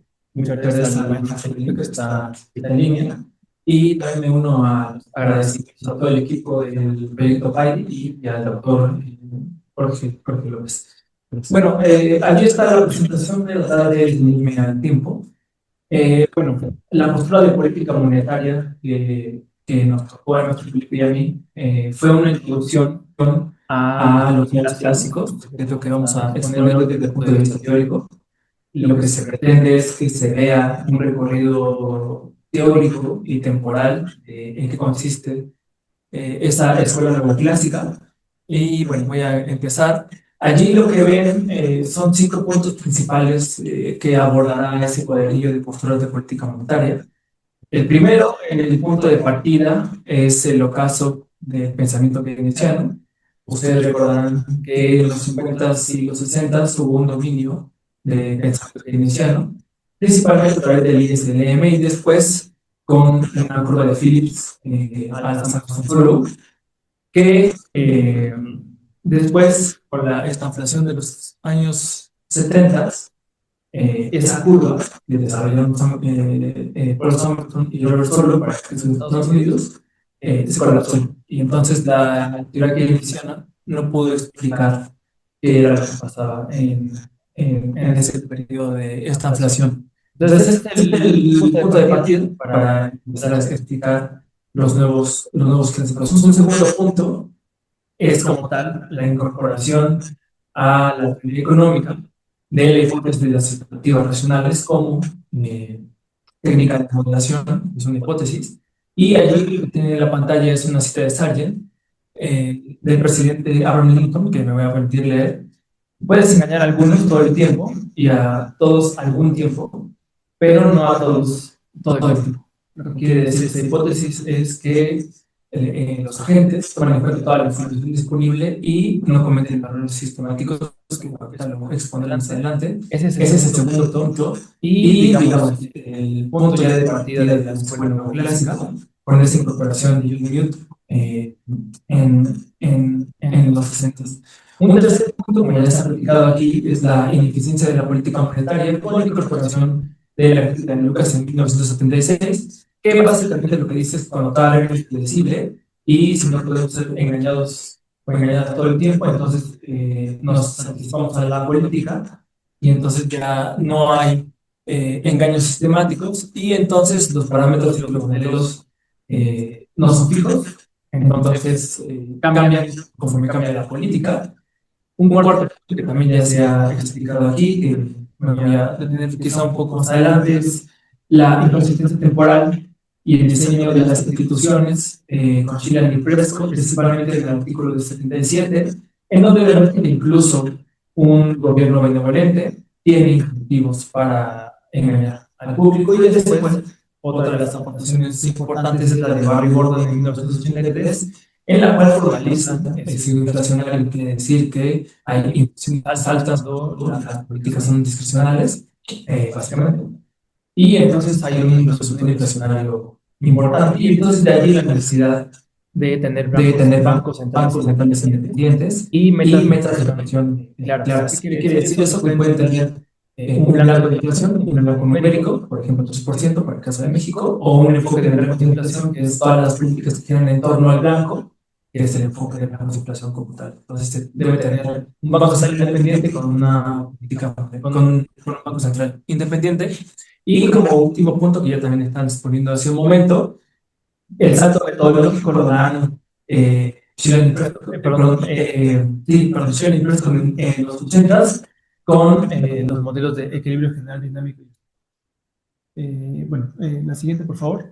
Me voy a concentrar en el inicio de la escuela neoclásica con la incorporación de la hipótesis de las expectativas racionales como revolución. Allí tienen lo que dijeron John Mute en 1961 y Robert Lucas a principios de los 70s. Mute al principio la propuso en los 60s para explicar los mercados de bienes agrícolas, y después básicamente lo que dice la hipótesis, como les comentaba hace un momento, es que los agentes forman sus expectativas usando eficientemente toda la información disponible y entonces no cometen errores sistemáticos, lo que no quiere decir, que es una de las críticas principales que se hace a las expectativas racionales, es que no quiere decir que los agentes cometan errores todo el tiempo, son errores aleatorios. Lo que quiere decir la hipótesis es que no cometen errores sistemáticos, ¿no? Esta es una de las principales críticas que se hacen a la hipótesis, pero Mute lo deja de manera muy clara, formalizada así de esa manera. Son errores aleatorios, no son errores sistemáticos. Y entonces, si se incorpora esa hipótesis a la teoría económica, hay al menos dos consecuencias, y después ya viene la crítica de Lucas como tal. La primera consecuencia es que las autoridades o los llamados encargados de la política económica no pueden explotar entonces una curva de Phillips a la Samuelson-Solow. No es una relación lineal entre si baja el desempleo sube la inflación y si baja la inflación sube el desempleo, ¿no? El trade-off de la curva de Phillips. Y una segunda consecuencia es que la política monetaria solo puede tener efectos reales en el corto plazo cuando se sorpresa inflacionaria, cuando lograron ese engaño, y en el largo plazo los agentes vuelven a una curva de Phillips vertical, como lo planteaban Friedman y Phelps en su momento. Y entonces la crítica de Lucas es que los parámetros de los modelos keynesianos, que era el punto de partida 1 que les comentaba hace un momento, no son estructurales, y entonces cambian con la política. Y como decía hace un rato el profesor Horacio Catalán, los modelos son ya microfundamentados. Ok, la siguiente, por favor. Allí lo que también tienen es el planteamiento de la inconsistencia temporal de la política económica. Allí arriba tienen el documento del que ya se ha hablado. Y entonces, aún cuando el gobierno, como ya lo decía el profesor Javier, aún cuando el gobierno conoce la función objetivo social y el tiempo exacto de sus políticas, la discrecionalidad periodo a periodo produce resultados subóptimos. Entonces, lo que debe de pasar es que hay un compromiso óptimo que suelen tener los gobiernos, anuncian una política, y ese anuncio de política de largo plazo maximiza un bienestar social, y los agentes se incorporan esas expectativas, pero hay un incentivo de los gobiernos a desviarse, que era lo que les platicaba hace un rato sobre Barry Gordon. Y entonces, una vez formadas esas expectativas, cuando, a pesar de que un gobierno sea benevolente y tenga incentivos para mentir, enfrenta la tentación de reoptimizar una función objetivo, dado el estado actual de la economía, y entonces aprovechan que las expectativas ya están fijas y tienen incentivos para mentir, y lo que suele pasar en ese punto 3, en ese punto de la trampa, es que los agentes anticipan esa desviación, y entonces esa política se vuelve ineficaz. Entonces, eso es básicamente lo que dice la inconsistencia temporal. Y bueno, la siguiente, por favor. El ejemplo canónico de la política monetaria, que como les decía en un principio fue la postura de política monetaria que nos tocó desde el punto de vista nuevo clásico, es que, bueno, hay un anuncio, el Banco Central anuncia una meta o un objetivo o un enfoque de baja inflación, como le quieran decir, de baja inflación, y las expectativas se anclan, que ya la explicó también el profesor Hugo Contreras. Después ya el punto 2 con expectativas fijas, Con una inflación baja esperada, los salarios nominales se negocian de manera moderada, tratando de ser semejantes a los aumentos en la inflación. Y entonces viene otra vez la tentación del engaño de los gobiernos, que con salarios ya fijados, el Banco Central puede sorprender con expansión monetaria para reducir el desempleo de manera transitoria y entonces explotar una curva de Phillips porque lograron engañar. Y de nuevo vuelve la trampa acá. Los agentes anticipan ese engaño desde el inicio y entonces exigen salarios más altos. Eso es lo que suele pasar. Y como resultado, hay una inflación alta y ninguna ganancia en el empleo. O sea, no hay un trade-off de largo plazo como dictaría una curva de Phillips a las Amazon solo. La siguiente, por favor. Bueno, aquí lo que tienen es el artículo de Barry Gordon, de manera resumida.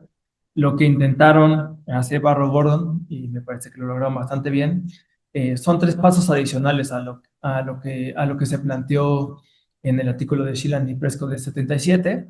Primero, un equilibrio de Nash, en donde formalizan el equilibrio entre el Banco Central y el sector privado, en donde el Banco Central optimiza sujeto a restricciones, a las expectativas del público, y el público forma sus expectativas sabiendo cómo optimiza el Banco Central. Es un proceso recursivo. Después el ciclo inflacionario, que ya les dije un poquito de ellos hace un momento, en donde deriva el ciclo inflacionario, y entonces la magnitud de la desviación depende del engaño, si es que lograron hacerlo, y en el largo plazo vuelven a una tasa natural de desempleo. Y una parte que es importante, que se tratará en el artículo, que junto con el maestro Felipe se está redactando, es la parte de la reputación del Banco Central, que como ya se ha dicho aquí en algunas ponencias, ha incumplido de manera sistemática sus anuncios con respecto a lo que prometen. Entonces, la reputación de los bancos centrales, según Barry Gordon, en un juego repetido, en un juego en el que están engañando todo el tiempo, es que el Banco Central valora su credibilidad futura para sostener una inflación baja, incluso sin un compromiso formal. Entonces, la reputación antiinflacionaria es un activo que se construye lentamente y se destruye de manera muy rápida. Ok, digamos ya nada más por tiempo. Ahí lo que viene en esa lámina es cómo es que puede el Banco Central darle respuesta a ese sesgo inflacionario. Entonces, bueno, uno es a través de la independencia del Banco Central, de la cual ya se ha hablado aquí. Un banquero central conservador que tenga una aversión alta a la inflación, que así combata la inflación de verdad. Anclas nominales y metas de inflación con un objetivo, con un enfoque de blancos de inflación, como ya se dijo hace un momento, o contratos óptimos, como viene allí. Me gustaría concentrarme más en la última lámina. En esa lámina lo que tienen es ya como tal la postura de política monetaria desde los nuevos clásicos que van a ver en los cuadernillos. Lo que tienen allí es lo que les acabo de explicar en una línea del tiempo. Se partirá del enfoque keynesiano, de la teoría general hasta más o menos los años 60, en donde la teoría general, como ustedes saben, es un enfoque de demanda agregada y un proceso de estabilización con precios fijos. Entonces tenemos ahí el ISLM, después se completó el modelo keynesiano con una curva de Phillips, en donde hay un trade-off estable entre inflación y desempleo, y es la promesa keynesiana de lograr uno u otro. Después, John Mute en el 61 incorpora las expectativas racionales, en donde los agentes usan toda la información disponible y no cometen errores sistemáticos. En el 67 está la tasa natural de Friedman y Phelps, en donde Phillips se queda en el corto plazo y no hay un trade-off permanente. Después ya vienen las incorporaciones de la escuela neoclásica con Sargent al principio, en un artículo famoso de la controversia aceleracionista, en donde ya hay un primer enfoque de expectativas racionales con expectativas adaptativas, y hay una ineficiencia anticipada de las políticas, de los encargados de la política. Después viene Lucas con la neutralidad monetaria, en el 72, Lucas 76 con la crítica de Lucas, que ya se dijo en su momento, y después viene Shillan y Prescott con reglas versus discrecionalidad, y el sesgo inflacionario de Barry Gordon. Y bueno, ya para concluir, si quieren, la última, ahí hay 4 conclusiones breves. La economía neoclásica no solo desafió el keynesianismo, propuso un estándar metodológico nuevo, microfundamentos, expectativas racionales y equilibrio general dinámico. Ese estándar derivó conclusiones sobre el diseño de la política que transformaron las instituciones monetarias en el mundo, y ya también se platicó.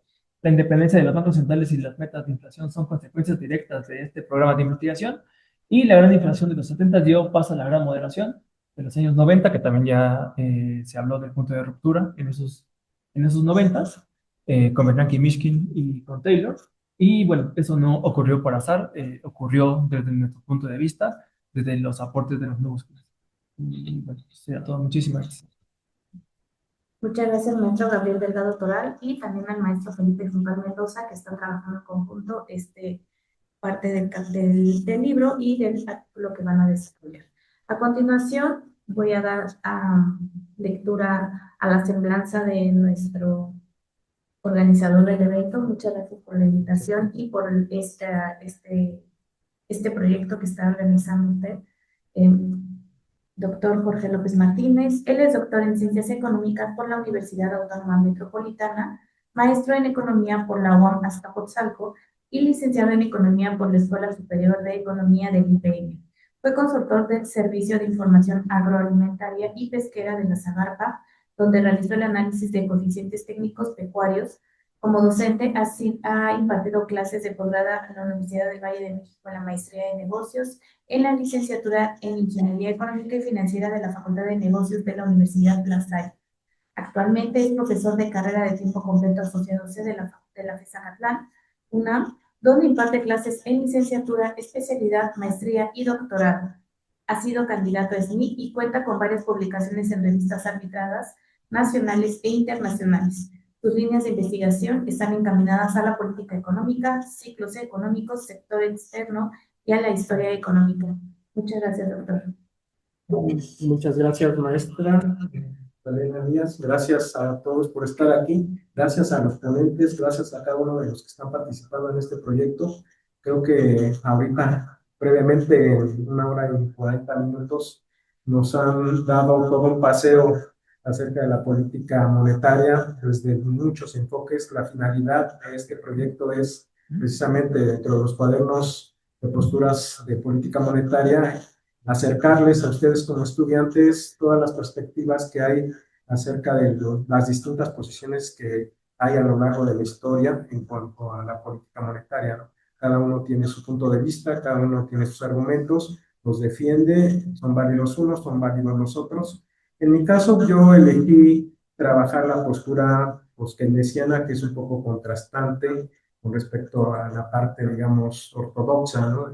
Ahorita hablamos un poquito de esto, que ya lo tocaron en algunas ocasiones los ponentes anteriores. Un poco les presento la estructura del cuaderno. Esta es, digamos, la estructura general que van a tener todos los cuadernos que están dentro del proyecto. Hay una portada, que aquí tenemos una propuesta, ahorita se las muestro. Luego tendrá un prólogo, el índice, y luego la parte del desarrollo de los trabajos va en 3 secciones. La primera, pues ver de dónde vienen esas ideas de cada una de esas posturas, es decir, cuáles son las fuentes que dan origen a, en este caso, la postura postkeynesiana.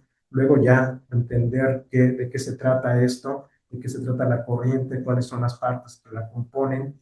Luego también, en el ánimo de ser críticos, pues considerar, digamos, las distintas posturas que han criticado a la corriente que estamos trabajando. Como tiene una visión didáctica, también estamos incluyendo actividades de aprendizaje, donde la maestra Rosalena Díaz nos está apoyando, también es parte del proyecto, y ahí está, digamos, viendo la mejor forma en que nosotros podamos garantizar que haya un aprendizaje a través de los cuadernos. Luego las referencias y una contraportada. Bueno, esta es una propuesta de lo que vendría a ser esta serie de cuadernos de posturas de política monetaria. En el caso de la postura postkeynesiana sería algo parecido a esto que les muestro. Y bueno, en cuanto al prólogo, pues lo que menciono acá en estos avances que se tienen del cuaderno, pues es esa relación que hay a lo largo de la historia entre el dinero y la actividad económica, ¿no? Hay diferentes posturas, quienes, por ejemplo, los clásicos consideran que el dinero no tiene ninguna implicación sobre las variables reales, sino que simplemente lo que hace es facilitar las transacciones, mientras que hay otras posturas que consideran que sí, el dinero va a tener una implicación sobre por ejemplo, el nivel de producción, el nivel de empleo, es decir, variables reales.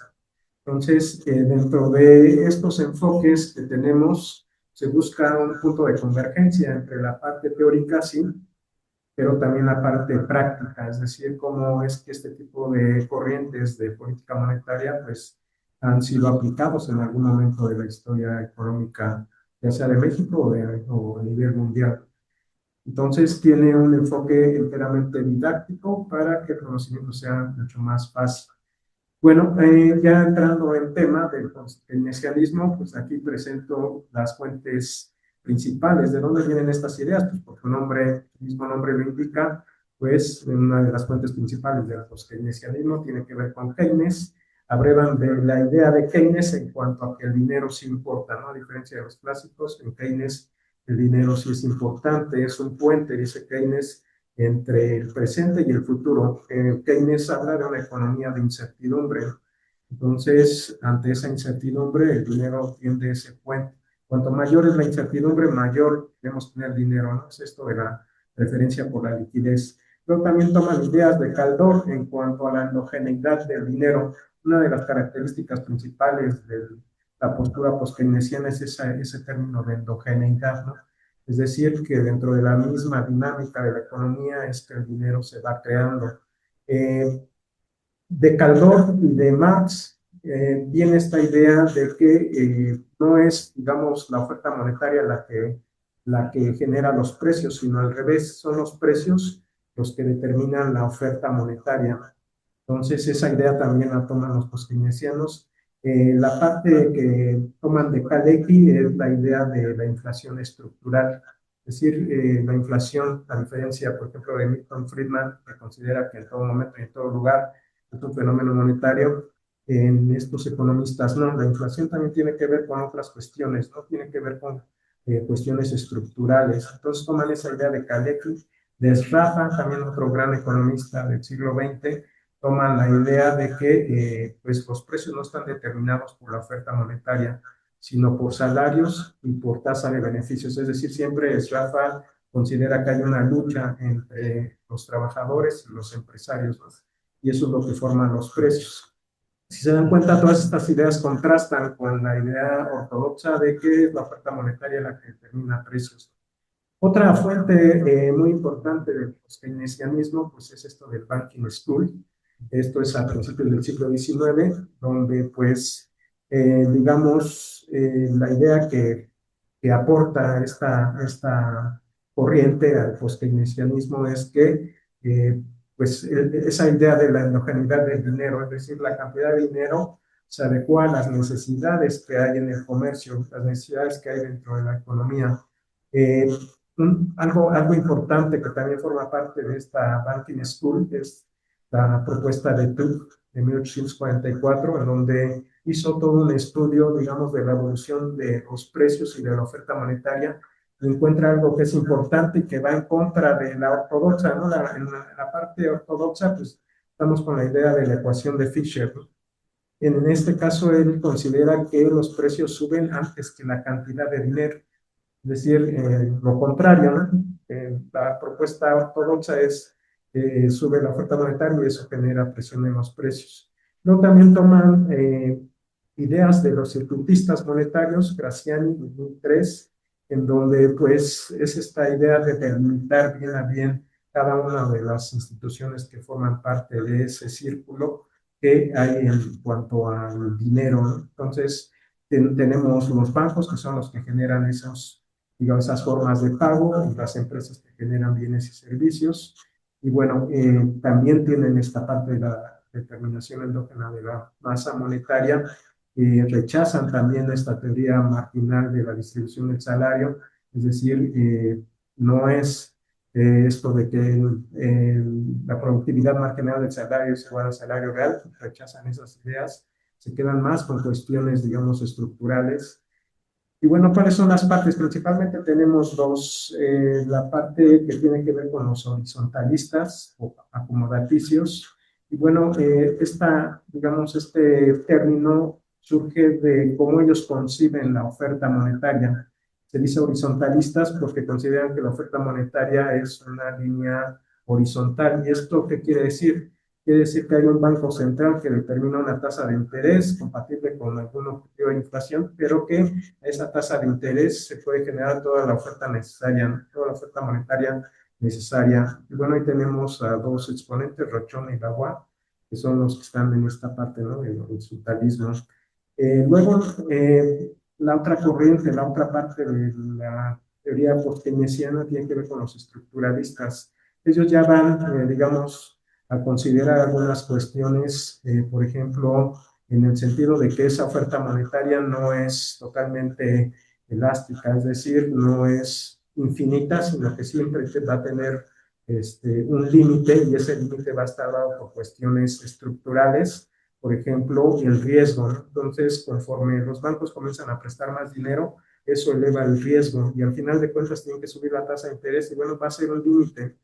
Esa es la otra posición de los keynesianos, y bueno, en este sentido, la oferta monetaria ya no es una horizontal, sino tiene una pendiente positiva. Aquí tenemos las tres visiones que hay básicamente de la oferta monetaria. La línea verde es la posición keynesiana, es una línea vertical, donde la oferta monetaria es, digamos, exógena. Y luego tenemos la línea azul, que es la de los horizontalistas, y la línea café, que es la de los estructuralistas, ¿no? Hay también críticas a la postura post-keynesiana que se dan desde dentro de las corrientes del post-keynesianismo. Por ejemplo, pues digamos, los que no están de acuerdo con la oferta monetaria horizontal, pues consideran que es una exageración, que sí, digamos, la oferta monetaria va a tener un límite y que por tanto no es posible que esta digamos, siga un proceso sin límite en cuanto a su creación. También hay críticas fuera del post-keynesianismo, y bueno, ahí está la parte ortodoxa, ¿no? Los ortodoxos son los que consideran que pues no es viable, digamos, esta postura que consideran los post-keynesianos en cuanto a la homogeneidad del dinero, en cuanto a, por ejemplo, la tasa de interés que se considera exógena, ¿no? En el post-keynesianismo, pues los otros dirán que no, es un factor endógeno. Y bueno, estas son las referencias que se están trabajando. El cuaderno está en elaboración, todavía no está aún terminado, pero bueno, se está ya como un 90%, ¿no? Okay. Pues muchas gracias. Al contrario, doctor, muchas gracias por su participación y por la organización de este evento. A continuación, doy la palabra al último de los ponentes, el licenciado Christopher Rivero Díaz. Él nos está acompañando de manera virtual. Él es licenciado en Economía por la Facultad de Estudios Superiores Zacatlán y actualmente cursa la maestría en Desarrollo Económico en el Centro de Investigación y Docencia Económicas, el CIDE. Su tesis de licenciatura se tituló Crecimiento Económico Restringido por la Balanza de Pagos, Tendencias del Desarrollo Mexicano de 1990 a 2023, en la cual analizó la relación entre la restricción externa y el desempeño del crecimiento económico en México desde una perspectiva macroeconómica estructural. Sus intereses académicos se centran en la macroeconomía, la economía del desarrollo y el pensamiento económico latinoamericano, con énfasis en el enfoque estructuralista y post-keynesiano, la relación centro-periferia y el papel del Estado en los procesos de crecimiento. En el marco del proyecto PAIDI 007-2025, el papel de la economía monetaria en el crecimiento y desarrollo económico de México de 1954 a 2024, participa actualmente en la elaboración del cuadernillo del enfoque estructuralista, contribuyendo a la sistematización de sus fundamentos teóricos y el análisis de sus implicaciones para la política monetaria y el desarrollo económico. Le cedo la palabra a Christopher. Buenas tardes, ¿sí me escuchan bien? Adelante. A ver, adelante. Bueno, antes que nada, me gustaría agradecer al profesor Jorge por la invitación. Y bueno, el trabajo que presento el día de hoy abarca un cuaderno que todavía está en elaboración acerca de la teoría estructuralista y cómo concibe esta teoría la teoría monetaria y qué implicaciones tiene para la política monetaria. En particular me interesa discutir una idea central, que en economías con características como las latinoamericanas, la inflación no siempre puede tener un origen meramente monetario. Siguiente, por favor. Para comenzar, es importante ubicar el problema en el debate económico. Principalmente, el enfoque monetarista concibe a la inflación como producto de un exceso de oferta monetaria respecto a la demanda de dinero. Sin embargo, el enfoque estructuralista tiene otra interpretación. Sostiene que en economías con ciertas características, como la heterogeneidad productiva, los cuellos de botella y las restricciones externas, eh, estas características son las causas de la presión en el nivel general de precios. Es decir, podemos entender que la inflación no se origina únicamente en el dinero, sino en la forma en que se organiza la economía. Siguiente, por favor. Bueno, esta teoría tiene su origen histórico a partir de mediados del siglo XX. Cabe recordar que los países latinoamericanos, eh, después principalmente de la Segunda Guerra Mundial, esperaban que los flujos del comercio internacional se normalizaran, pero sin embargo se dieron cuenta que los precios de los productos que exportaban, que principalmente eran materias primas, tendían a la baja, mientras que los productos que importaban, sus precios tendían al alza. Y es en ese sentido que en 1948 se funda la Comisión Económica para América Latina y el Caribe. Posteriormente, el economista argentino Raúl Prebisch, que es el exponente o el principal exponente de esta corriente de pensamiento, publica al año siguiente, en 1949, un texto titulado el desarrollo económico de América Latina y algunos de sus principales problemas. Y en este texto, eh, el Raúl Prebisch argumenta esta necesidad de industrializar a la periferia y genera una crítica al modelo primario exportador o de crecimiento hacia afuera que había predominado en la región hasta ese entonces. Otros autores principales que se abordan en el cuaderno es Celso Furtado, el mexicano Juan Noyola y otro economista argentino vinculado a la CEPAL llamado Julio Olivera.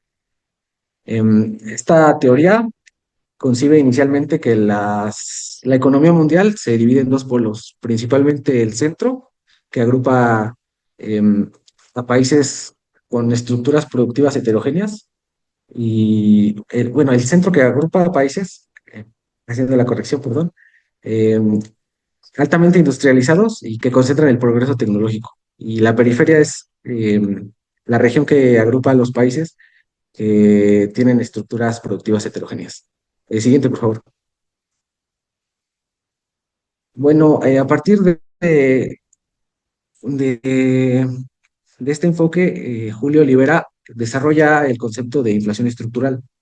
Para eso propone tres proposiciones fundamentales. La primera sería que la inflación surge de desajustes sectoriales, es decir, cuando ciertos sectores enfrentan restricciones de oferta, sus precios aumentan y estos aumentos se transmiten al resto del sistema. En segundo lugar, el crecimiento puede generar tensiones inflacionarias. Esto ocurre porque el desarrollo de ciertos sectores productivos em, no es igual. Es decir, algunos se desarrollan más rápido que otros y esto produce cambios en precios relativos y cuellos de botella productivos. Y finalmente, el tercero es que la política monetaria no elimina las causas estructurales de la inflación.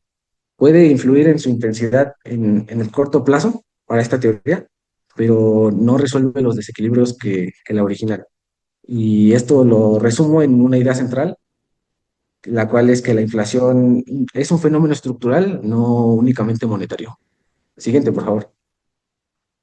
Para entender mejor este proceso, es importante que analicemos una breve explicación de su dinámica. Algunos sectores no pueden aumentar su oferta con rapidez, lo que genera aumentos de precios que se transmiten al resto de la economía. Además, Olivera argumenta que existen rigideces en los precios, es decir, Para la teoría estructuralista, los precios son rígidos a la baja, lo que él denomina inflexibilidad descendente de precios.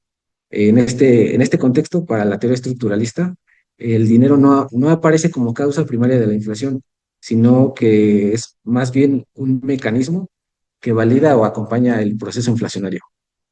Y esto evita que los ajustes se traduzcan en una caída abrupta del nivel de actividad económica. Siguiente, por favor. Las implicaciones de este enfoque para la política monetaria son importantes. Si la inflación entonces tiene un origen estructural y no meramente monetario, entonces una política monetaria restrictiva en el corto plazo puede influir para reducir la inflación, pero tiene un costo en contraer el nivel de empleo y del producto. Sin embargo, esta política al no alterar los mecanismos estructurales que engendran a la inflación, no es una solución de fondo. Por ello, el estructuralismo plantea que el control de la inflación requiere una estrategia más amplia, que incluya políticas de desarrollo productivo y la coordinación macroeconómica con otros instrumentos de política.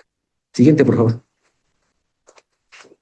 Finalmente, el enfoque estructuralista propone una interpretación alterna que va más allá del análisis de la economía convencional o del mainstream, al considerar que la estructura productiva y los precios relativos tienen una gran influencia en determinar la inflación, es decir, liga de alguna manera el origen de la inflación a la estructura productiva. Y de esta manera ofrece una visión alternativa para entender principalmente los procesos inflacionarios en América Latina.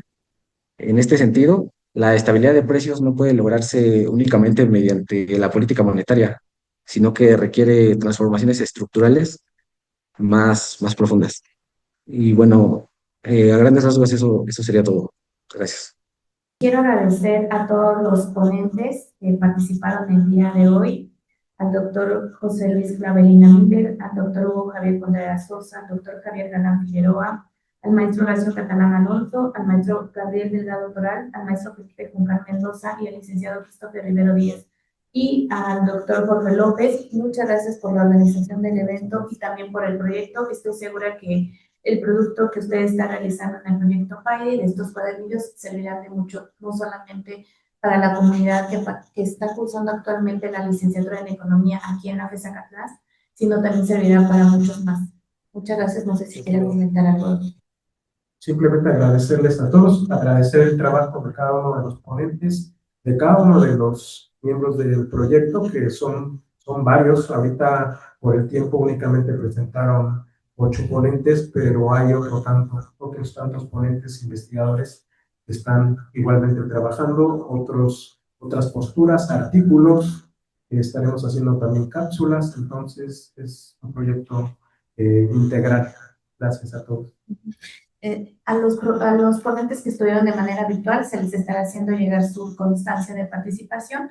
En cuanto a los que están aquí de manera presencial, quiero hacer la entrega de su constancia al doctor Javier Galán Figueroa,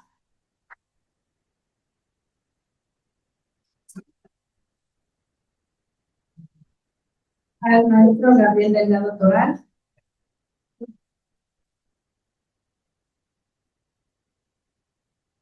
y al doctor Jorge López Martínez. Muchas gracias.